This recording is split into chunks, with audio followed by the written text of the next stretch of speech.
Hello दोस्तों, कैसे हैं आप सब। मैं हूं अनुराधा और आज मैं आप सभी के लिए लेकर के आई हूं एनसीईआरटी की 11th क्लास की जो हिस्ट्री की पाठ्य पुस्तक है उसके 6 चैप्टर बदलती परंपराएं। चलिए इसको करते हैं हम लोग। बदलती परंपराओं में हम लोग देखेंगे 3 चीज़ें। बदलती हुई परंपराएं, 3 वर्ग देखेंगे, बदलती हुई सांस्कृतिक परंपराएं और संस्कृतियों का टकराव किस प्रकार से होता है, ये सब हम लोग इस चैप्टर के अंतर्गत देखेंगे। बदलती परंपराएं, हमने देखा है कि 9वीं सदी तक कैसे एशिया और यूरोप के अधिकांश भागों में विशाल साम्राज्यों का विकास और विस्तार हुआ। इन साम्राज्यों में से कुछ यायावरों के थे, कुछ विकसित शहरों और उन शहरों के व्यापारी तंत्रों पर आधारित थे। मकदुनिया, रोम, अरब साम्राज्य, मंगोल साम्राज्य और उनसे पूर्व आने वाले साम्राज्यों मिस्र, असीरिया, चीनी और मौर्य में यह अंतर था कि यहाँ दिए गए पहले 4 साम्राज्य विस्तृत क्षेत्रों में फैले हुए थे और महाद्वीपीय एवं पार महाद्वीपीय स्वरूप के थे। जो कुछ हुआ उसमें विभिन्न सांस्कृतिक टकरावों की भूमिका निर्णायक थी। साम्राज्यों का उदय प्रायः अचानक होता था, परंतु वे हमेशा उन बदलावों के परिणाम थे जो साम्राज्य निर्माण की दिशा में लंबे समय से उन मूल क्षेत्रों में निहित थे जहाँ से ये साम्राज्य फैलने लगे। विश्व इतिहास में परंपराएं विभिन्न तरीकों से बदल सकती हैं। पश्चिमी यूरोप में 9वीं से 17वीं सदी के मध्य ऐसा बहुत कुछ धीरे धीरे विकसित हुआ जिसे हम आधुनिक समय के साथ जोड़कर देखते हैं। इन कारकों में धार्मिक विश्वासों पर आधारित होने की अपेक्षा प्रयोगों पर आधारित वैज्ञानिक ज्ञान का विकास, लोक सेवाओं के निर्माण, संसद और विभिन्न कानूनी धाराओं के सृजन पर ध्यान देते हुए सरकार के संगठन पर गहन विचार और उद्योग व कृषि में प्रयोग आने वाली तकनीक में सुधार शामिल है।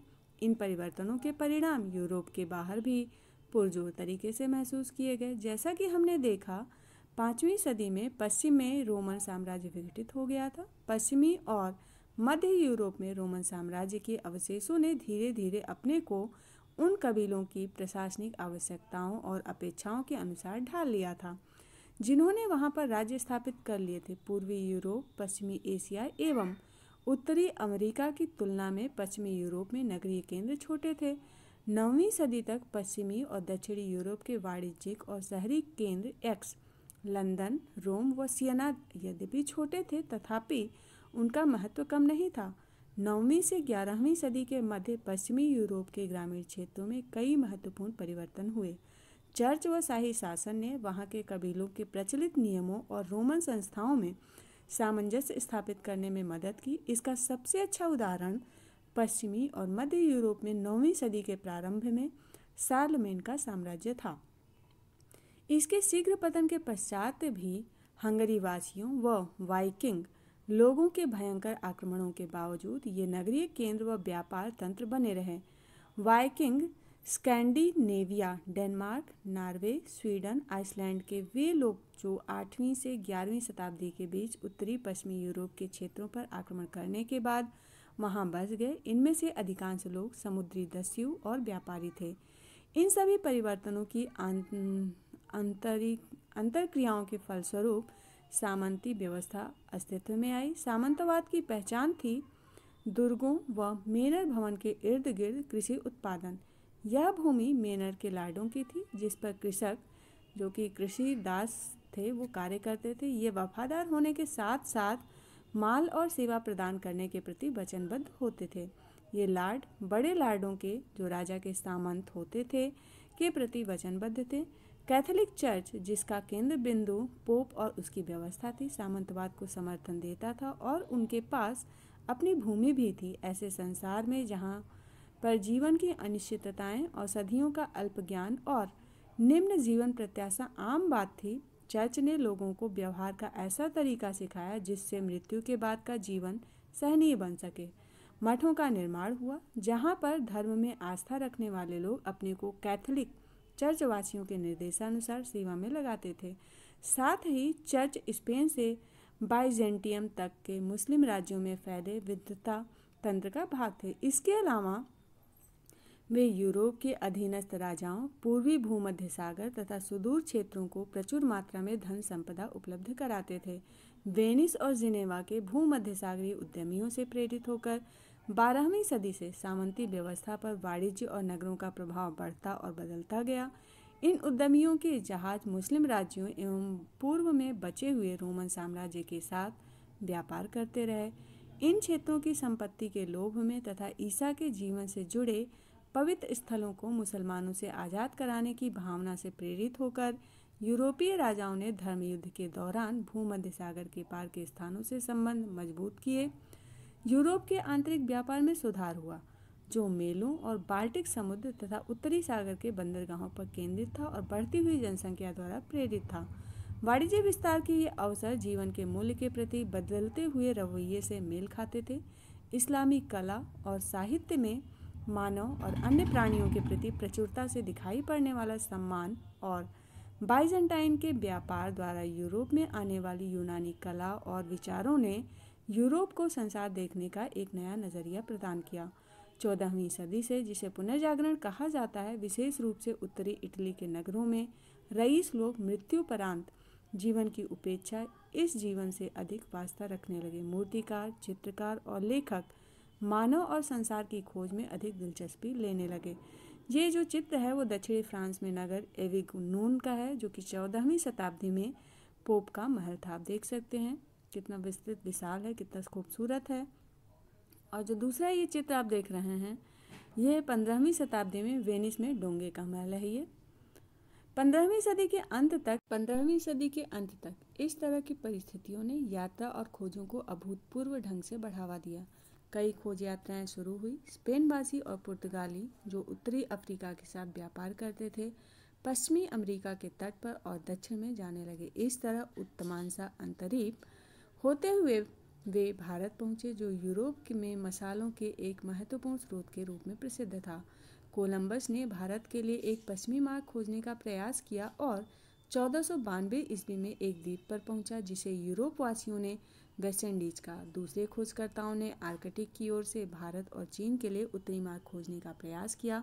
यूरोप के यात्रियों को अपनी यात्रा के दौरान भांति भांति के लोग मिले। कुछ हद तक वे उनसे सीखने के इच्छुक थे। पोप और कैथोलिक चर्च ने भूगोलवेत्ता एवं पर्यटक हसन अल वजान, जो कि यूरोप में लियो अमेरिकनस के नाम से विदित था, उसके काम को प्रोत्साहित किया और इस भूगोलवेत्ता ने पोप लियो 10 के लिए 16वीं सदी के पूर्वार्ध में अमेरिका का भूगोल पहली बार लिखा। जेसुइट चर्च के सदस्यों ने 16वीं सदी में जापान के बारे में जाना और उसके बारे में लिखा। 17वीं सदी में एक अंग्रेज व्यक्ति विल एडम्स जापानी शोगुन तोकुगावा इयास का मित्र एवं सलाहकार बन गया। अमेरिका पहुंचने पर यूरोपीय लोगों का वहां के मूल निवासियों से संपर्क हुआ। हसन अल वजान की तरह ही इन लोगों ने यूरोपीय लोगों में दिलचस्पी ली और कभी कभी उनके लिए काम भी किया। उदाहरण के लिए एजटेक जो था, उसकी एक महिला ने, जो बाद में डोना मेरिना नाम से जानी गई, मैक्सिको के स्पेनी विजेता कोरेटेस से दोस्ती की, उसके लिए दुभाषी का काम किया और कई तरह के प्रबंध करवाए। यूरोपवासी नए लोगों के साथ सामना होने की स्थिति में कभी कभी सचेत और नातमंसी और चकन्ने होते थे। यहाँ तक कि जब वे व्यापारिक एकाधिकार स्थापित करने और हथियारों के बल पर अपनी सत्ता थोपने के लगातार प्रयास करते रहे। आप जानते होंगे कि ऐसा ही पुर्तगालियों ने 1498 में वास्को डी गामा के कालीकट, जो कि कोझिकोड आगमन के बाद हिंद महासागर में भी किया। दूसरी ओर कभी कभी वे दबंग, आक्रामक एवं क्रूर थे और जिनसे भी वे मिले उन्हें अज्ञानी मानकर उन्होंने अपने श्रेष्ठ होने का भाव प्रदर्शित किया। कैथोलिक चर्च ने दोनों रवैयों को प्रोत्साहन दिया। चर्च दूसरी सभ्यताओं और भाषाओं के लिए अध्ययन का केंद्र था, लेकिन उसने उन लोगों पर होने वाले हमलों को बढ़ावा दिया जिन लोगों को वह गैर ईसाई मानता था। गैर यूरोप वासियों की दृष्टि से यूरोप के साथ उनके संपर्क संघर्ष अलग अलग तरह के थे। अधिकांश इस्लामी क्षेत्रों और भारत तथा चीन के लिए यूरोपवासी 17वीं सदी के अंत तक एक कौतूहल के विषय थे। वे ऐसे हष्ट पुष्ट व्यापारियों तथा नाविकों के रूप में देखे जाते थे जो बृहत्तर दुनिया के बारे में पूर्वी लोगों की समझ में बहुत योगदान नहीं कर सकते थे। फिर भी जापानियों ने उनकी प्रौद्योगिकी के कुछ लाभ जल्द ही सीख लिए। उदाहरण के लिए 16वीं सदी के उत्तरार्ध तक उन्होंने बड़े पैमाने पर बंदूकों का उत्पादन शुरू कर दिया। उत्तरी व दक्षिणी अमेरिका में एज़टेक साम्राज्य के शत्रुओं ने यूरोपवासियों का उपयोग एज़टेकों की शक्ति को चुनौती देने में किया। साथ ही साथ यूरोपवासियों के साथ आई बीमारियों ने जनसंख्या का विनाश कर दिया। 16वीं सदी के अंत तक कुछ क्षेत्रों में 90% जनसंख्या मृत्यु के आगोश में समा गई। ये कालक्रम है जो है लगभग 1300 से 1700 के मध्य का। यूरोप में विचाराधीन काल में अनेक महत्वपूर्ण विकास हुए, जिसमें कृषि और किसानों के जीवन में अनेक प्रकार के परिवर्तनों को देखा गया। इसके अलावा आपने अनेक सांस्कृतिक परिवर्तन भी हुए उस समय। इस काल रेखा से ज्ञात होता है कि महाद्वीपों के आपसी संबंधों ने व्यापार को प्रोत्साहित किया। इन संपर्कों ने अनेक क्षेत्रों को प्रभावित किया और विचारों, आविष्कारों तथा वस्तुओं का आदान प्रदान एक महाद्वीप से दूसरे महाद्वीप में होने लगा। भूमि पर नियंत्रण, स्रोत और व्यापार के क्षेत्रों पर नियंत्रण रखने के लिए राज्यों में परस्पर लगातार संघर्ष हो रहे थे, जिसके कारण महिलाओं और पुरुषों को यदि उनकी हत्या न कर दी गई हो तो उन्हें उनके निवास स्थानों से निकालकर उन्हें दास बनाया जा रहा था। इस तरह लोगों का जीवन अनेक रूपों में इतना अधिक बदल गया था कि उन्हें पहचानना कठिन हो गया था। 1300 से 1325 तक जो है अफ्रीका में तो कालक्रम नहीं दिया हुआ है क्या हुआ था उस समय, यूरोप का है। स्पेन में जो है अलहम्ब्रा और ग्रेनेडा महत्वपूर्ण सांस्कृतिक केंद्रों के रूप में प्रतिष्ठित हुए थे। ठीक है, और जो है अगर 1325 से 1350 के मध्य की बात करें तो अफ्रीका में जो है मिस्र में प्लेग का बहुत तायत मात्रक में फैला हुआ था, जो कि 1348 से 1355 के मध्य में था।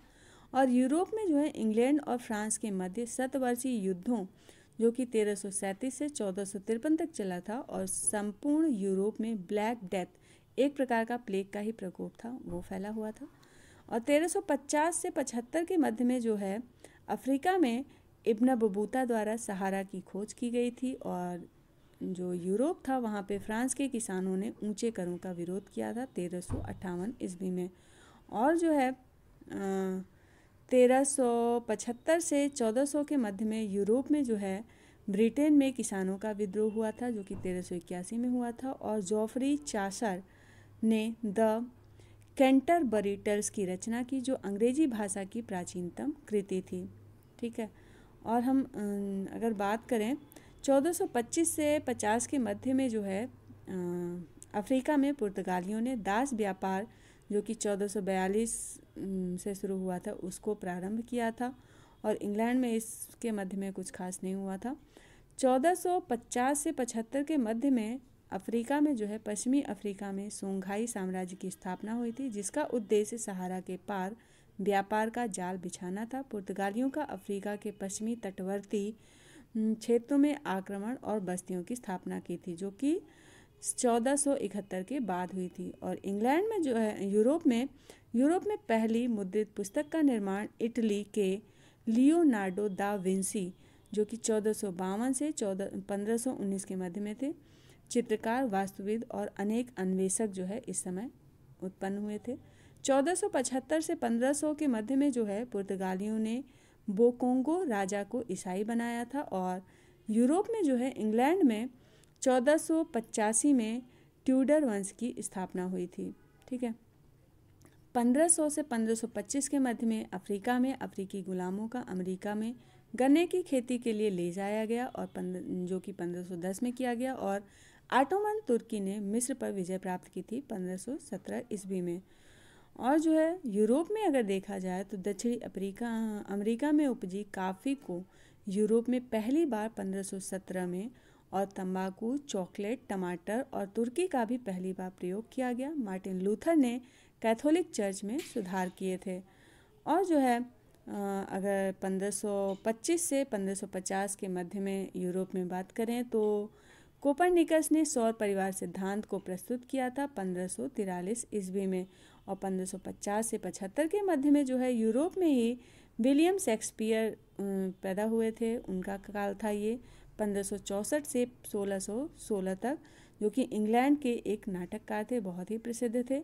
1575 से 1600 के मध्य में यूरोप में जचरियास जेनसेन ने जो है माइक्रोस्कोप की, जैकेरियस जॉनसन जो थे उन्होंने माइक्रोस्कोप की खोज की थी। 1590 का दशक समय था वो।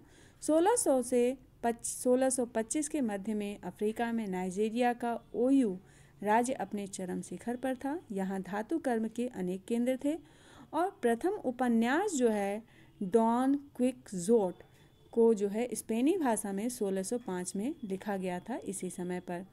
और जो है अगर बात करें हम 1625 से 1650 के मध्य में, तो विलियम हार्वे ने जो है ये दिखाया था कि रक्त हृदय में पंप होकर शरीर में जाता है, जो कि 1628 ईस्वी में उन्होंने ये बताया था।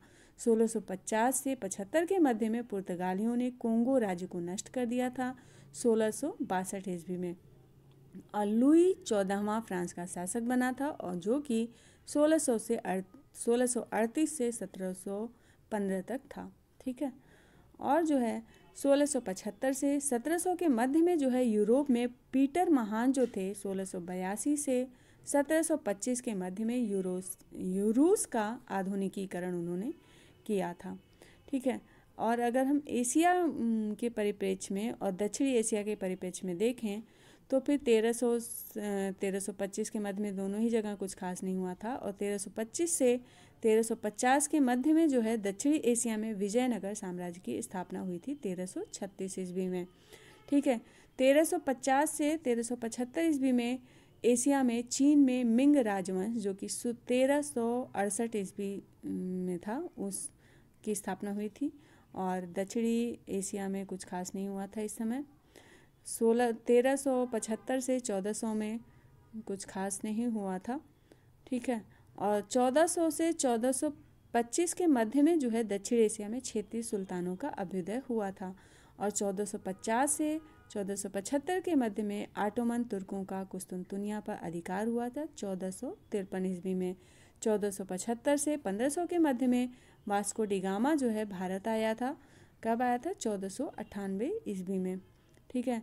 1500 से 1525 के मध्य में जो है पुर्तगालियों का चीन में प्रवेश और इनका विरोध और इन्हें मकाओ की ओर खदेड़ा जाना, ये प्रमुख घटना थी जो कि 1522 की थी। ठीक है।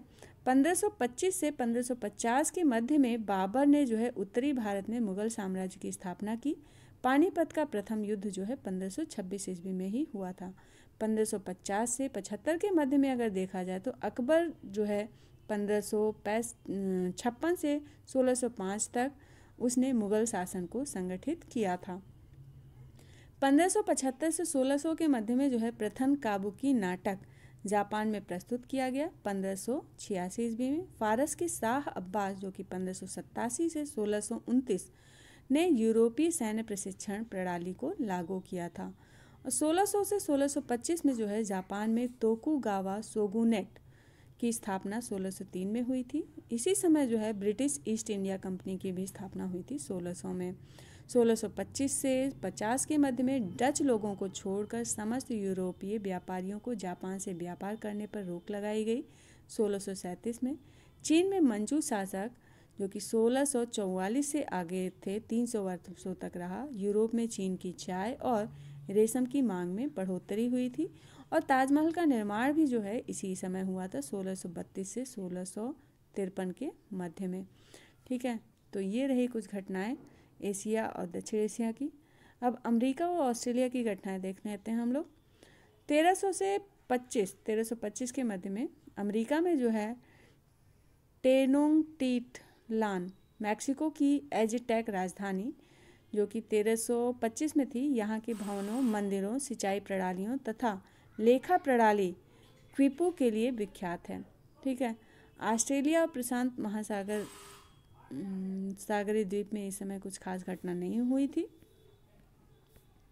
1450 से 75 में जो है इंका लोगों ने पेरू पर अधिकार किया था और 1475 से 1500 में कोलंबस वेस्ट इंडीज पहुंचा था। 1492 में 1500 से 1525 में मैक्सिको पर स्पेन का विजय हुआ था। 1521 में स्पेनी नौचालक मैगलन प्रशांत महासागर 1519 में पहुंचा था। 1525 से 1550 में फ्रांसीसी अन्वेषक कनाडा पहुंचे थे 1534 में। 1550 से 75 में स्पेन की पेरू पर विजय हुई थी 1572 में। 1575 से 1600 के मध्य में जो है डच नाविक अनायास ही ऑस्ट्रेलिया पहुंच गया था। ठीक है, और उसके बाद में 1600 से 1625 तक इंग्लैंड ने उत्तरी अमेरिका जो कि 1607 में अपनी प्रारंभिक कॉलोनियां बनाई। सबसे पहले गुलामों को पश्चिमी अफ्रीका से वर्जीनिया जो कि 1619 में लाया गया। इसी समय स्पेनी नाविक ताहिती जो कि 1606 में पहुंचे थे। ठीक है, 1625 से 50 के मध्य में डच लोगों ने न्यू अमेस्टर्डम की खोज की, जिसे आजकल न्यूयॉर्क जो कि 1626 से कहा जाता है वो न्यूयॉर्क बोलते हैं, और मैसाचुसेट्स में प्रथम प्रिंटिंग प्रेस की स्थापना हुई थी 1635 ईस्वी में। डच नाविक अबेल तस्मान ने जो है अनजाने में ऑस्ट्रेलिया की परिक्रमा की। इसके बाद वह वॉन डिमेन की भूमि पर उतरा, जिसे बाद में तस्मानिया नाम दिया गया। वह न्यूजीलैंड भी पहुंचा और उसने उसे विशाल क्षेत्र का भाग समझा। ठीक है, 1650 से 1675 के मध्य में जो है वेस्ट इंडीज़ में पहली बार गन्ने की खेती की गई थी। ये की गई थी 1654 ईस्वी में। 1675 से 1700 के मध्य में मिसिसिपी घाटी में फ्रांसीसियों ने उपनिवेश स्थापित किए और इसका नामकरण सम्राट लुई 14वें के नाम पर लुसियाना रखा 1682 ईस्वी में। ठीक है, अब हम बात करेंगे 3 वर्गों की। ठीक है, इस अध्याय में हम 9वीं और 16वीं सदी के मध्य यूरोप में होने वाले सामाजिक, आर्थिक एवं राजनीतिक परिवर्तनों के बारे में पढ़ेंगे। रोमन साम्राज्य के पतन के पश्चात पूर्वी एवं मध्य यूरोप के अनेक जर्मन मूल के समूहों ने इटली, स्पेन और फ्रांस के क्षेत्रों पर अधिकार कर लिया था। किसी भी संगठित राजनीतिक बल के अभाव में प्रायः युद्ध होते थे और अपनी भूमि की रक्षा के लिए संसाधन जुटाना अति आवश्यक हो गया था। इस प्रकार के सामाजिक ढांचे का केंद्र बिंदु भूमि पर नियंत्रण था। इसकी विशेषताएं जर्मन रीति रिवाजों और शाही रोम की परंपराओं से ली गई थी। ईसाई धर्म जो 4वीं सदी के रोमन साम्राज्य का राजकीय धर्म था, रोम के पतन के पश्चात भी बचा रहा और धीरे धीरे मध्य और उत्तरी यूरोप में फैल गया। चर्च भी यूरोप में एक मुख्य भूमिधारक और राजनीतिक शक्ति बन गया था। 3 वर्ग जो इस अध्याय का केंद्र बिंदु है से हमारा अभिप्राय 3 सामाजिक श्रेणियों से है: ईसाई, पादरी, भूमिधारक, अभिजात वर्ग और कृषक। इन 3 वर्गों के बीच बदलते संबंध कई सदियों तक यूरोप के इतिहास को गढ़ने वाले महत्वपूर्ण कारक थे। पिछले 100 वर्षों में यूरोपीय इतिहासकारों ने विविध क्षेत्रों के इतिहासों, यहाँ तक कि प्रत्येक गांव के इतिहास पर विस्तृत कार्य किया। ऐसा इसलिए संभव हो पाया क्योंकि भूस्वामित्व के विवरणों, मूल्यों और कानूनी मुकदमों जैसी बहुत सारी सामग्री दस्तावेजों के रूप में उपलब्ध थी। उदाहरण के लिए चर्चों में मिलने वाले जन्म, मृत्यु और विवाह के अभिलेखों की मदद से ही परिवारों और जनसंख्या की संरचना को समझा जा सका। चर्चों से प्राप्त अभिलेखों ने व्यापारिक संस्थाओं के बारे में सूचना दी और गीत व कहानियों द्वारा हमें त्योहारों और सामुदायिक गतिविधियों के बारे में बोध हुआ। इन सभी का उपयोग इतिहासकार द्वारा आर्थिक एवं सामाजिक जीवन, दीर्घकालीन जैसे जनसंख्या में वृद्धि अथवा अल्पकालीन जैसे कृषक विद्रोहों परिवर्तनों को समझने में किया जा सकता है। सामंतवाद पर सर्वप्रथम काम करने वाले विद्वानों में से एक फ्रांस के मार्क ब्लाक थे। मार्क ब्लाक फ्रांस के विद्वानों के उस वर्ग से थे जिनका यह तर्क था कि इतिहास की विषय वस्तु राजनीतिक इतिहास, अंतर्राष्ट्रीय संबंध और महान व्यक्तियों की जीवनियों से कुछ अधिक है। उन्होंने सामंतवाद पर सर्वप्रथम काम करने वाले विद्वानों में से एक फ्रांस के मार्क ब्लाक थे। मार्क ब्लाक 1886 से 1944 फ्रांस के विद्वानों के उस वर्ग से थे जिनका यह तर्क था कि इतिहास की विषय वस्तु राजनीतिक इतिहास, अंतर्राष्ट्रीय संबंध और महान व्यक्तियों की जीवनियों से कुछ अधिक है। उन्होंने भूगोल के महत्व द्वारा मानव इतिहास को गढ़ने पर जोर दिया, इससे कि लोगों के समूहों का व्यवहार और रुख समझा जा सके। ब्लाक का सामंती समाज यूरोपियों विशेषकर 900 से 1300 के मध्य फ्रांसीसी समाज के सामाजिक संबंधों और श्रेणियों, भूमि प्रबंधन और उस काल की जन संस्कृति का असाधारण विवरण देता है। द्वितीय विश्व युद्ध में नाजियों द्वारा गोली मारकर हत्या करने के कारण उनके द्वारा किए जा रहे शोध वह अध्यापन कार्य पर अचानक ही विराम लग गया है। ठीक है, मध्यकालीन युग जो है शब्द 5वीं और 15वीं सदी के मध्य यूरोपीय इतिहास को इंगित करता है। सामंतवाद का परिचय। इतिहासकारों द्वारा सामंतवाद शब्द का प्रयोग मध्यकालीन यूरोप के आर्थिक, विधिक, राजनीतिक और सामाजिक संबंधों का वर्णन करने के लिए किया जाता रहा है। यह जर्मन शब्द फ्यूड से बना है, जिसका अर्थ एक भूमि का टुकड़ा है, और यह एक ऐसे समाज को इंगित करता है जो मध्य फ्रांस और बाद में इंग्लैंड और दक्षिणी इटली में भी विकसित हुआ था।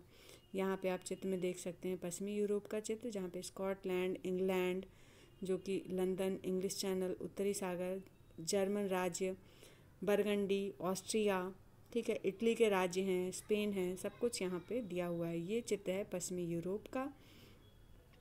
आर्थिक संदर्भ में सामंतवाद एक तरह से कृषि उत्पादन को इंगित करता है, जो सामंत और कृषकों के संबंधों पर आधारित है। कृषक अपने खेतों के साथ साथ लॉर्ड के खेतों पर भी कार्य करते थे। कृषक लॉर्ड को श्रम सेवा प्रदान करते थे और बदले में वे उन्हें सैनिक सुरक्षा देते थे। इसके साथ साथ लॉर्ड के कृषकों पर व्यापक न्यायिक अधिकार भी थे। इसलिए सामंतवाद ने जीवन के न केवल आर्थिक बल्कि सामाजिक और राजनीतिक पहलुओं पर भी अधिकार कर लिया। यद्यपि इसकी जड़ें रोमन साम्राज्य में विद्यमान प्रथाओं और फ्रांस के राजा शार्लेमेन के काल में पाई गई, तथापि ऐसा कहा जाता है कि जीवन के सुनिश्चित तरीके के रूप में सामंतवाद की उत्पत्ति यूरोप के अनेक भागों में 11वीं सदी के उत्तरार्ध में हुई थी। फ्रांस और इटली। गाल, जो रोमन साम्राज्य का एक प्रांत था, में 2 विस्तृत तटरेखाएं, पर्वत श्रेणियां, लंबी नदियां, वन और कृषि करने के लिए उपयुक्त विस्तृत मैदान थे। जर्मनी की एक जनजाति फ्रैंक ने गाल को अपना नाम देकर उसे फ्रांस बना दिया। 6वीं सदी से यह प्रदेश फ्रैंकिश और फ्रांस के ईसाई राजाओं द्वारा शासित राज्य था। फ्रांसीसियों के चर्च के साथ प्रगाढ़ संबंध थे, जो पोप द्वारा राजा शार्लेमेन के समर्थन प्राप्त करने के लिए उसे पवित्र रोमन सम्राट की उपाधि दिए जाने पर और अधिक मजबूत हो गए।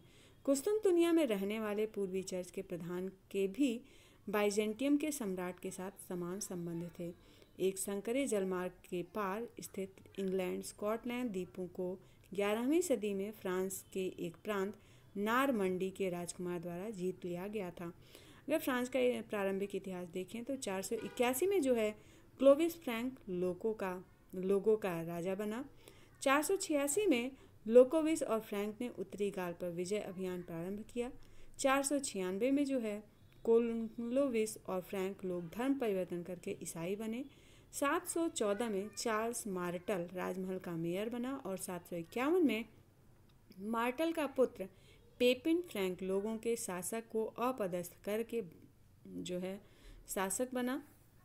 ठीक है, और उसने एक अलग वंश की स्थापना की। विजय अभियानों में राज्य का आकार जो है दुगना कर दिया था। 768 में पेपिन का स्थान उसके पुत्र शार्लेमेन चार्ल्स महान द्वारा लिया गया और 800 में पोप लियो III ने शार्लेमेन को पवित्र रोमन सम्राट का ताज पहनाया गया। और जो है 840 से नॉर्वे से वाइकिंग लोगों के हमले हुए। तो 3 वर्गों की बात करें, 3 वर्ग जो है फ्रांसीसी पादरी इस अवधारणा में विश्वास रखते थे कि प्रत्येक व्यक्ति कार्य के आधार पर 3 वर्गों में से किसी एक का सदस्य होता है।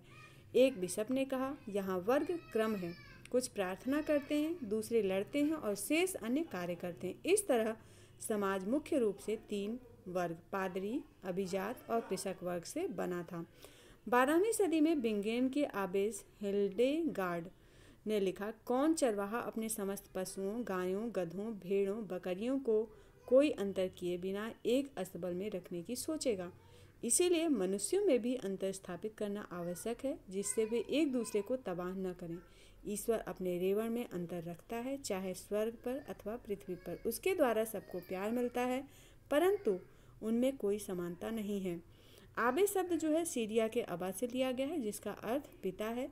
एबी, एबट और एबेस से संचालित था। दूसरा वर्ग जो था वो अभिजात वर्ग था। पादरियों ने स्वयं को प्रथम वर्ग में और अभिजात वर्ग को दूसरे वर्ग में रखा था, परंतु वास्तव में सामाजिक प्रक्रिया में अभिजात वर्ग की महत्वपूर्ण भूमिका थी। ऐसा भूमि पर उनके नियंत्रण के कारण था। यह वैसलेज नामक एक प्रथा के विकास के कारण हुआ। फ्रांस के शासकों का लोगों से जुड़ाव एक प्रथा के कारण था जिसे वैसलेज कहते थे, और यह प्रथा जर्मन मूल के लोगों, जिसमें से फ्रैंक लोग भी एक थे, में समान रूप से विद्यमान थी। बड़े भूस्वामी और अभिजात वर्ग राजा के अधीन होते थे, जबकि कृषक भूस्वामियों के अधीन होते थे। अभिजात वर्ग राजा को अपना स्वामी मान लेता था और वे आपस में वचनबद्ध होते थे। सेन्योर या लार्ड। लार्ड एक ऐसे शब्द से निकला है जिसका अर्थ था रोटी देने वाला, जो कि दास की रक्षा करता था और बदले में वह उसके प्रति निष्ठावान रहता था। इन संबंधों में व्यापक रीति रिवाजों और शपथों का विनिमय शामिल था, जो कि चर्च में बाइबल की शपथ लेकर की जाती थी। इस समारोह में दास को उस भूमि के प्रतीक के रूप में, जो कि उसके मालिक द्वारा एक लिखित अधिकार पत्र था, एक छड़ी या केवल एक मिट्टी पर डला दिया जाता था। यहाँ पे एक चित्र देख सकते हैं आप। ये जो है फ्रांसीसी अभिजात वर्ग का जो है शिकार पर जाते हुए 15वीं सदी की एक पेंटिंग है। ठीक, अभिजात वर्ग की एक विशेष हैसियत थी, उसका अपना संपदा पर स्थायी तौर पर पूर्ण नियंत्रण था। वह अपनी सैन्य क्षमता बढ़ा सकते थे। जो सामंती नेता जो थे वो फ्यूडल लेविस कहलाते थे। वे अपना स्वयं का न्यायालय लगा सकते थे और यहाँ तक कि अपनी मुद्रा भी प्रचलित कर सकते थे। वे अपने भूमि पर बसे सभी व्यक्तियों के मालिक थे। वे विस्तृत क्षेत्रों के स्वामी थे, जिसमें उनके घर, उनके निजी खेत, जोत व चारागाह और उनके आसामी कृषकों के घर और खेत होते थे। उनका घर मेनर कहलाता था और उनकी व्यक्तिगत भूमि कृषकों द्वारा जोती जाती थी, जिनको आवश्यकता पड़ने पर युद्ध के समय पैदल सैनिकों के रूप में कार्य करना पड़ता था और साथ ही साथ अपने खेतों पर भी काम करना पड़ता था। मेनर की जागीर। लार्ड का अपना मेनर भवन होता था। वह गांव पर नियंत्रण रखता था। कुछ लार्ड अनेक गांवों के मालिक थे। किसी छोटे मेनर की जागीर में दर्जन भर और बड़ी जागीर में 50 या 60 परिवार हो सकते थे। प्रतिदिन के उपभोग की प्रत्येक वस्तु जो है जागीर पर मिलती थी। अनाज खेतों में उगाए जाते थे। लुहार और बढ़ई लार्ड के औजारों की देखभाल और हथियारों की मरम्मत करते थे, जबकि राजमिस्त्री उनकी इमारतों की देखभाल करते थे। औरतें वस्त्र कातती एवं बुनती थी और बच्चे लार्ड की मदिरा संपीड़क में कार्य करते थे। जागीरों में विस्तृत अरण्य भूमि और वन होते थे जहां लार्ड शिकार करते थे। उनके यहाँ चारागाह होते थे जहां उनके पशु और घोड़े चरते थे। वहां पर एक चर्च और सुरक्षा के लिए एक दुर्ग होता था। यह आप चित्र देख सकते हैं, जो कि 13वीं सदी के इंग्लैंड के मेनर की जागीर का चित्र दिया हुआ है यहाँ पे। 13वीं सदी के कुछ दुर्गों को बड़ा बनाया जाने लगा, जिससे वे नाइट के परिवार का निवास स्थान बन सके। वास्तव में इंग्लैंड में नॉर्मन विजय से पहले दुर्गों की कोई जानकारी नहीं थी और इनका विकास सामंत प्रथा के तहत राजनीतिक, प्रशासन और सैनिक शक्ति के केंद्रों के रूप में हुआ था। मेनर कभी भी आत्मनिर्भर नहीं हो सकते थे, क्योंकि उन्हें नमक, चक्की का पाट और धातु के बर्तन बाहर के स्रोतों से प्राप्त करने पड़ते थे। ऐसे लार्ड जो विलासी जीवन बिताना चाहते थे और महंगे साजो सामान, वाद्य यंत्र और आभूषण खरीदना चाहते थे जो स्थानीय जगहों पर उपलब्ध नहीं होते थे, ऐसी चीज़ों को इन्हें दूसरे स्थानों से प्राप्त करना पड़ता था। यहाँ पे आप ये देख सकते हैं, अगर मेरे प्यारे लार्ड को काट दिया जाता है, उसकी तकदीर का मैं भागीदार बनूंगा। अगर वह लटका दिया जाता है तब मुझे भी उसके साथ लटका दें। अगर उसे अग्निदंड दिया जाता है तो मैं भी उसके साथ जल जाऊंगा, और अगर उसे डुबा दिया जाता है तो मुझे भी उसके साथ डुबा दिया जाए। 13वीं सदी में गाई जाने वाली फ्रांसीसी कविता डून दे मयांस, जो नाइटों के साहस की याद दिलाती है। नाइट जो थे 9वीं सदी से यूरोप में स्थानीय युद्ध प्रायः होते रहते थे। शौकिया कृषक सैनिक पर्याप्त नहीं थे और कुशल अश्व सेना की आवश्यकता थी। इसने एक नए वर्ग को बढ़ावा दिया जो नाइट्स कहलाते थे। ये लार्ड से उसी प्रकार संबंध थे जिस प्रकार लार्ड राजा से संबंध था। लार्ड ने नाइट को भूमि का एक भाग, जिसे फीफ कहा गया, दिया, उसकी रक्षा करने का वचन दिया। फीफ को उत्तराधिकार में पाया जा सकता था। यह 1000 से 2000 एकड़ या उससे अधिक में फैली हुई हो सकती थी। जिसमें नाइट और उसके परिवार के लिए एक पंचक्की और मदिरा संपीड़क के अतिरिक्त उसके व उसके परिवार के लिए घर, चर्च व उस पर निर्भर व्यक्तियों के रहने की व्यवस्था शामिल थी। सामंती मेनर की तरह फीफ की भूमि को कृषक जोतते थे। बदले में नाइट अपने लाड को एक निश्चित रकम देता था, युद्ध में उसकी तरफ से लड़ने का वचन देता था। अपनी सैन्य योग्यताओं को बनाए रखने के लिए नाइट प्रतिदिन अपना समय बाढ़ बनाने, घेराबंदी करने और पुतलों से रण कौशल एवं अपने बचाव का अभ्यास करने में निकालते थे। नाइट अपनी सेवाएं अन्य लार्डों को भी दे सकता था, वह पर उसकी सर्वप्रथम निष्ठा अपने लार्ड के लिए ही होती थी। 12वीं सदी से गायक फ्रांस के मेनरों में वीर राजाओं और नाइट की वीरता की कहानियाँ गीतों के रूप में सुनाते हुए घूमते रहते थे, जो अंशतः ऐतिहासिक और अंशतः काल्पनिक होती थी। उस काल में जब बहुत अधिक संख्या में पढ़े लिखे लोग नहीं थे और पांडुलिपियाँ भी अधिक नहीं थी, ये घुमक्कड़ चारक बहुत प्रसिद्ध थे। अनेक मेनर भवनों के मुख्य कक्ष के ऊपर एक संकरा छज्जा होता था, जहां मेनर के लोग भोजन के लिए एकत्र होते थे। यह एक गायक दीर्घा होती थी, जो कि संगीतज्ञों द्वारा अभिजात वर्ग के लोगों का भोजन करते वक्त मनोरंजन करने के लिए बनी थी। प्रथम वर्ग जो था वो पादरी वर्ग, चलिए उसको देखते हैं हम लोग। प्रथम वर्ग पादरी वर्ग। कैथोलिक चर्च के अपने नियम थे। राजा द्वारा दी गई भूमियाँ थी जिनसे वे कर उगा सकते थे, इसलिए यह एक शक्तिशाली संस्था थी जो राजा पर निर्भर नहीं थी। पश्चिमी चर्च के अध्यक्ष पोप थे जो रोम में रहते थे।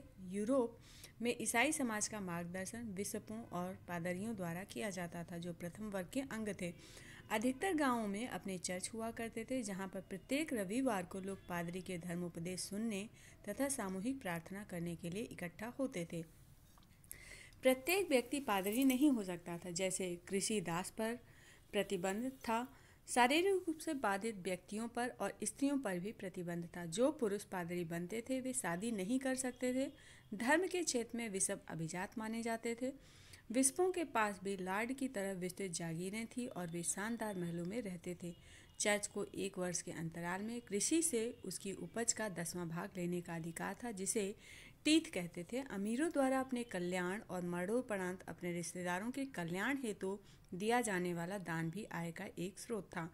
चर्च के औपचारिक रीति रिवाज भी कुछ महत्वपूर्ण रस्में सामंती कुलीनों की नकल थी। प्रार्थना करते वक्त हाथ जोड़कर और सिर झुकाकर घुटनों के बल झुकना नाइट द्वारा अपने वरिष्ठ लॉर्ड के प्रति वफादारी की शपथ लेते वक्त अपनाए गए तरीके के नकल था।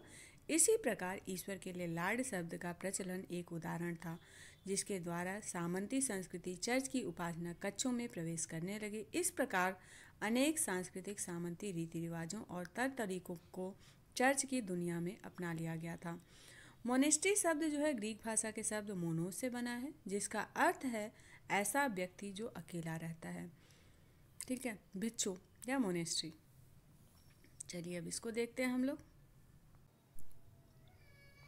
भिक्षु चर्च के अतिरिक्त कुछ विशेष श्रद्धालु ईसाइयों की एक दूसरी तरह की संस्था थी। कुछ अत्यधिक धार्मिक व्यक्ति पादरियों के विपरीत जो लोगों के बीच में नगरों और गांवों में रहते थे, एकांत जिंदगी जीना पसंद करते थे।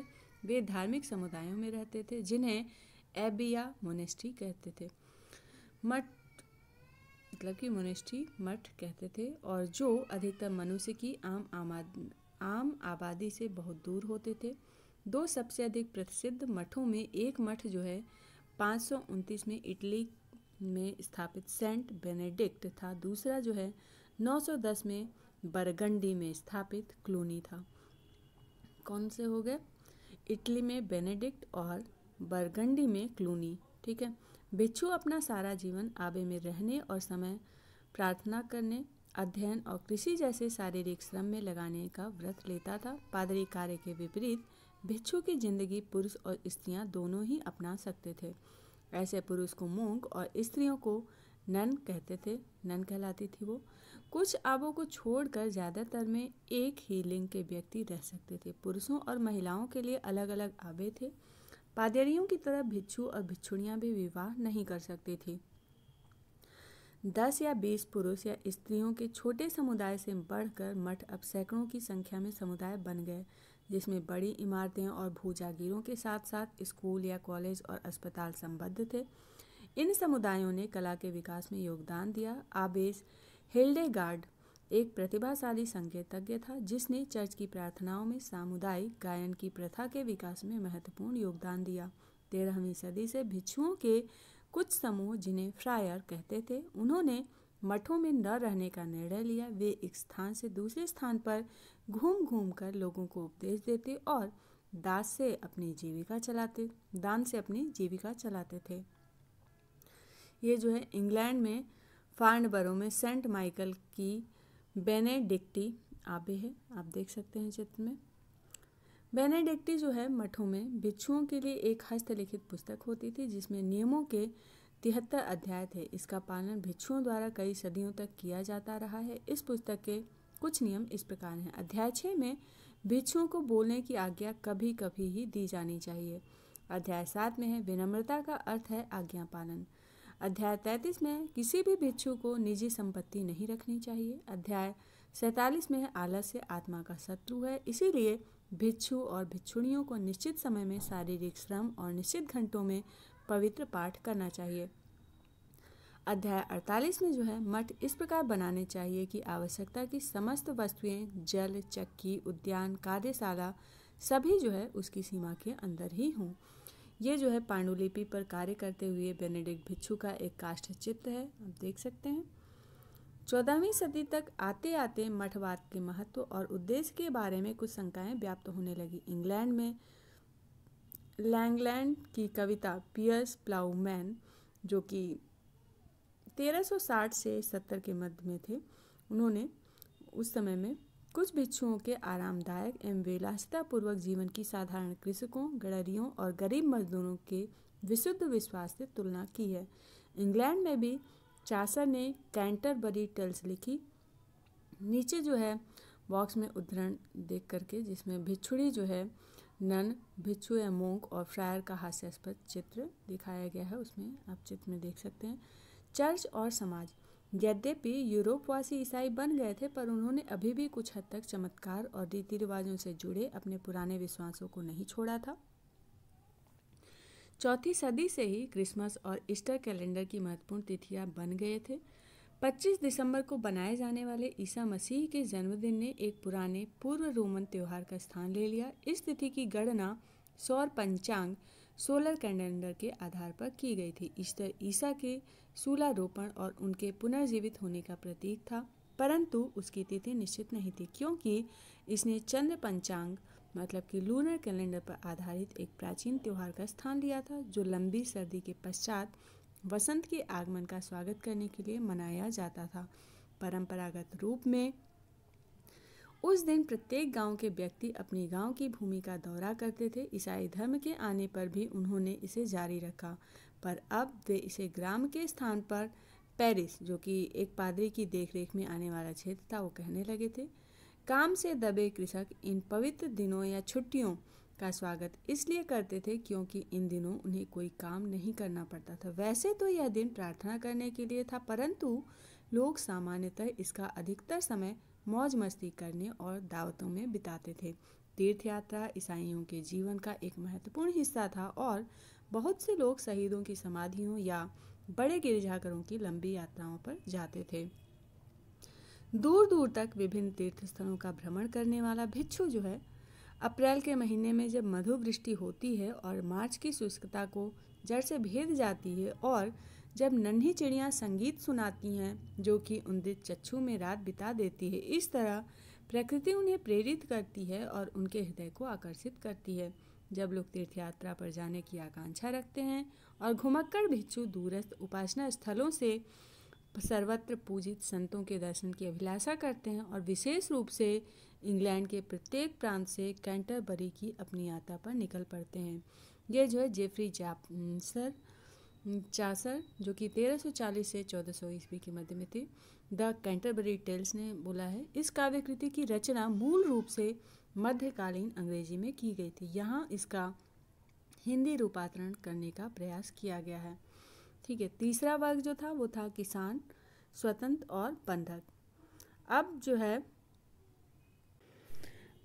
अब हम लोगों के विशाल समूह की चर्चा करेंगे जो पहले 2 वर्षों का भरण पोषण करते थे। काश्तकार 2 तरह के होते थे, स्वतंत्र किसान और सर्फ, जिन्हें हिंदी में कृषिदास कहा जाता है। सर्फ अंग्रेजी की क्रिया टू सर्व से बना है। स्वतंत्र कृषक अपनी भूमि को लॉर्ड के काश्तकार के रूप में देखते थे। पुरुषों का सैनिक सेवा में योगदान आवश्यक होता था, वर्ष में कम से कम 40 दिन।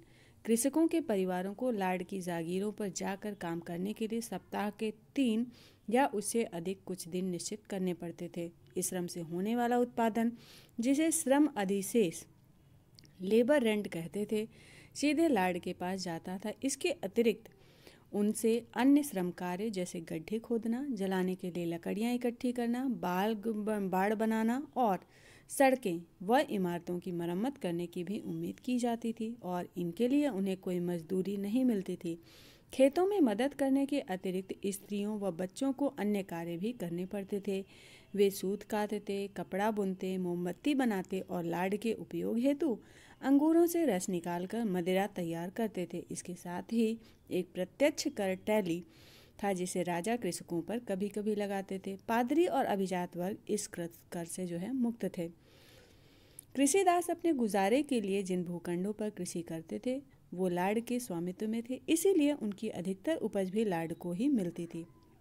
वे उन भूखंडों पर भी कृषि करते थे जो केवल लाड़ के स्वामित्व में थी, इसके लिए उन्हें कोई मजदूरी नहीं मिलती थी और वे लाड़ की आज्ञा के बिना जागीर नहीं छोड़ सकते थे।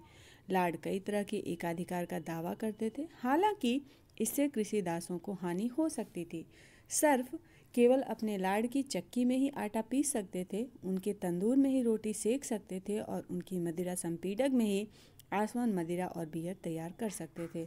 लाड़ यह तय कर सकता था कि कृषिदास को किसके साथ विवाह करना चाहिए या फिर कृषिदास की पसंद को ही अपना आशीर्वाद दे सकता था, परंतु इसके लिए वह शुल्क लेता था। यहाँ पे आप एक चित्र देख सकते हैं, एक अंग्रेज कृषक जो कि 16वीं शताब्दी का ये चित्र है। ठीक है। इंग्लैंड। सामंतवाद का विकास इंग्लैंड में 11वीं सदी से हुआ। 6ठी सदी में मध्य यूरोप से एंजिल और सैक्सन इंग्लैंड में आकर बस गए। इंग्लैंड देश का नाम एंजिल लैंड का रूपांतरण है। 11वीं सदी में नॉर्मैंडी के ड्यूक विलियम ने एक सेना के साथ इंग्लिश चैनल को पार कर इंग्लैंड के सैक्सन राजा को हरा दिया। इस समय फ्रांस और इंग्लैंड में क्षेत्रीय सीमाओं और व्यापार से उत्पन्न होने वाले विवादों के कारण प्रायः युद्ध होते रहते थे। इंग्लैंड की वर्तमान रानी विलियम प्रथम की उत्तराधिकारी हैं। ये 13वीं सदी के इंग्लैंड का हेवर दुर्ग का चित्र है। विलियम प्रथम ने भूमि नपवाई, उसके नक्शे बनवाए और उसे अपने साथ आए 180 नॉर्मन अभिजातों में बांट दिए। यही लार्ड राजा के प्रमुख काश्तकार बन गए थे, जिनसे वह सैन्य सहायता की उम्मीद करता था। वे राजा को कुछ नाइट देने के लिए बाध्य थे। शीघ्र ही वे नाइटों को कुछ भूमि उपहार में देने लगे, जिनसे वे उसी प्रकार सेवा की आशा करते थे जैसी वे राजा की करते थे, किंतु वे नाइटों को अपने निजी युद्धों के लिए उपयोग नहीं कर सकते थे क्योंकि इस पर इंग्लैंड ने प्रतिबंध था। एंग्लो सैक्सन कृषक विभिन्न स्तरों के भूस्वामियों के काश्तकार बन गए। सामाजिक और आर्थिक संबंधों को प्रभावित करने वाले कारक, चलिए अब इसको देखते हैं। यद्यपि प्रथम दोनों वर्गों के सदस्यों ने सामाजिक व्यवस्था को स्थिर और अपरिवर्तनीय पाया, परंतु वहाँ अनेक प्रक्रियाएं थी जो व्यवस्था को बदल रही थी। इनमें से कुछ, जैसे पर्यावरण में परिवर्तन, धीरे धीरे और लगभग अदृश्य थे। अन्य परिवर्तन जैसे कृषि प्रौद्योगिकी में बदलाव और भूमि का उपयोग अधिक स्पष्ट था। लार्ड और सामंत के सामाजिक और आर्थिक संबंध इन परिवर्तनों से बने थे और इन्हें प्रभावित भी कर रहे थे। हम इन प्रक्रियाओं को बारी बारी से जांच करेंगे। पर्यावरण। 5वीं से 10वीं सदी तक यूरोप का अधिकांश भाग विस्तृत वनों से घिरा हुआ था, अतः कृषि के लिए उपलब्ध भूमि सीमित थी। इसके साथ ही अपनी परिस्थितियों से असंतुष्ट कृषक अत्याचार से बचने के लिए वहां से भागकर वनों में शरण ले सकते थे। इस समय यूरोप में तीव्र ठंड का दौर चल रहा था, जिससे सर्दियां प्रचंड और लंबी अवधि की हो गई। फसलों का उपज काल छोटा हो गया और इसके कारण कृषि की पैदावार कम हो गई। 11वीं सदी से यूरोप में एक गर्माहट का दौर शुरू हो गया। औसतन तापमान बढ़ गया, जिससे कृषि पर अच्छा प्रभाव पड़ा। कृषकों को कृषि के लिए अब लंबी अवधि मिलने लगी। मिट्टी पर पाले का असर कम होने के कारण आसानी से खेती की जा सकती थी। पर्यावरण इतिहासकारों का कहना है कि इससे यूरोप के अनेक भागों के वन क्षेत्रों में उल्लेखनीय कमी हुई। फलस्वरूप कृषि भूमि का विस्तार हुआ। भूमि का उपयोग। प्रारंभ में कृषि प्रौद्योगिकी बहुत आदिम किस्म थी। कृषक को मिलने वाली यांत्रिक मदद केवल बैलों की जोड़ी से चलने वाला लकड़ी का हल था। यह हल केवल पृथ्वी की सतह को खुरच ही सकता था। यह भूमि की प्राकृतिक उत्पादकता को पूरी तरह से बाहर निकाल पाने में असमर्थ था। इसीलिए कृषि में अत्यधिक परिश्रम करना पड़ता था। भूमि को प्रायः 4 वर्ष में एक बार हाथ से खोदा जाता था और उसमें अत्यधिक मानव श्रम की आवश्यकता होती थी। साथ ही फसल चक्र के लिए एक प्रभावहीन तरीके का उपयोग हो रहा था। भूमि को 2 भागों में बांट दिया जाता था।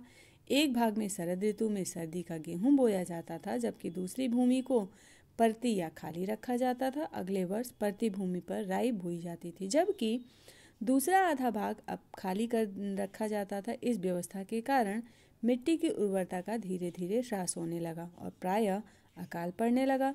दीर्घकालिक कुपोषण और विनाशकारी अकाल बारी बारी से पड़ने लगे, जिससे गरीबों के लिए जीवन अत्यंत दुष्कर हो गया। इन कठिनाइयों के बावजूद लॉर्ड अपनी आय को अधिकतम करने के लिए उत्सुक रहते थे। हालांकि भूमि के उत्पादन को बढ़ाना संभव नहीं था, इसलिए कृषकों को मेनरों की जागीरों की समस्त भूमि को कृषिगत बनाने के लिए बाध्य होना पड़ता था और इस कार्य को करने के लिए उन्हें नियमानुसार निर्धारित समय से अधिक समय देना पड़ता था। कृषक इस अत्याचार को चुपचाप नहीं सहते थे। चूंकि वे खुलकर विरोध नहीं कर सकते थे, इसीलिए उन्होंने निष्क्रिय प्रतिरोध का सहारा लिया। वे अपने खेतों पर कृषि करने में अधिक समय लगाने लगे और उस मेहनत का अधिकतर उत्पाद अपने लिए रखने लगे। वे बेगार करने से बचने लगे। चारागाहों व वन भूमि के कारण उनका उन लार्डों के साथ विवाद होने लगा। लार्ड इस भूमि को अपनी व्यक्तिगत संपत्ति समझते थे, जबकि कृषक इसको संपूर्ण समुदाय द्वारा उपयोग की जाने वाली साझा संपदा मानते थे।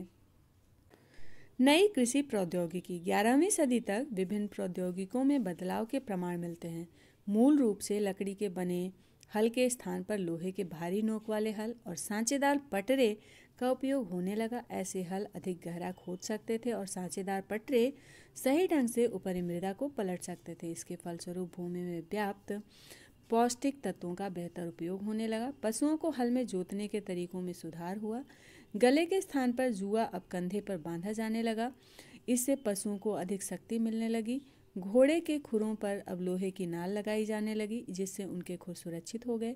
कृषि के लिए वायु और जल शक्ति का उपयोग बहुतायत में होने लगा। यूरोप के अन्न को पीसने के लिए, अंगूरों को निचोड़ने के लिए अधिक जल शक्ति और वायु शक्ति से चलने वाले कारखाने स्थापित हो गए थे। भूमि के उपयोग के तरीकों में भी बदलाव आया।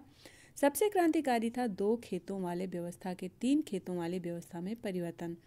इस व्यवस्था में कृषक 3 वर्षों में 2 वर्ष अपने खेत का उपयोग कर सकता था, बशर्ते वह एक फसल शरद ऋतु में तथा उसके 1.5 वर्ष पश्चात दूसरी बसंत में बोता। इसका अर्थ था कृषक अपनी जोतों को 3 खेतों में बांट सकते थे। वे मानव उपभोग के लिए एक खेत में शरद ऋतु में गेहूं या राई बो सकते थे, दूसरे में वसंत ऋतु में मनुष्यों के उपभोग के लिए मटर, सेम और मसूर तथा घोड़ों के लिए जौ और बाजरा बो सकते थे। तीसरा खेत परती यानी खाली रखा जाता था। प्रत्येक वर्ष से तीनों खेतों का प्रयोग बदल बदल कर सकते थे। इन सुधारों के कारण भूमि की प्रत्येक इकाई में होने वाले उत्पादन में तेजी से बढ़ोतरी हुई। भोजन की उपलब्धता दोगुनी हो गई। मटर और सेम जैसे पौधों का अधिक उपयोग एक औसत यूरोपीय के आहार में अधिक प्रोटीन का तथा उनके पशुओं के लिए अच्छे चारे का स्रोत बन गया। फलस्वरूप कृषकों को बेहतर अवसर मिलने लगे। वे अब कम भूमि पर अधिक भोजन का उत्पादन कर सकते थे। 13वीं सदी तक एक कृषक के खेत का औसत आकार 100 एकड़ से घटकर 20 से 30 एकड़ तक रह गया। छोटी जोतों पर अधिक कुशलता से कृषि की जा सकती थी और उसमें कम श्रम की आवश्यकता थी। इससे कृषकों को अन्य गतिविधियों के लिए समय मिला।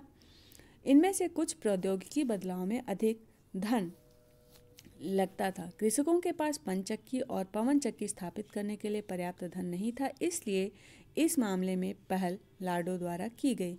परंतु कृषक भी कई अन्य क्षेत्रों में पहल करने में सक्षम रहे, जैसे कि खेती योग्य भूमि का विस्तार करने में। उन्होंने फसलों की 3 चक्रीय व्यवस्था को अपनाया और गांव में लोहार की दुकानें और भट्टियां स्थापित की, जहाँ पर लोहे की नोक वाले हल और घोड़े की नाल बनाने वालों की मरम्मत करने के काम को सस्ती दरों पर किया जाने लगा। 11वीं सदी से व्यक्तिगत संबंध, जो सामंतवाद का आधार थे, कमजोर पड़ने लगे, क्योंकि आर्थिक लेन देन अधिक से अधिक मुद्रा पर आधारित होने लगा। लार्डों को लगान उनकी सेवाओं की बजाय नकदी में लेना अधिक सुविधाजनक लगने लगा और कृषकों ने अपनी फसल व्यापारियों को मुद्रा में उन्हें वस्तुओं के बदलने के स्थान पर बेचना शुरू कर दिया, जो पुनः उन वस्तुओं को शहर में बेच देते थे। और धन का मान बढ़ता उपयोग कीमतों को प्रभावित करने लगा, जो खराब फसल के समय बहुत अधिक हो जाती थी। उदाहरण के लिए इंग्लैंड में 1270 और 1320 के बीच कृषि मूल्य दुगने हो गए थे। चौथा वर्ग जो था, एक नए नगर और नगरवासी।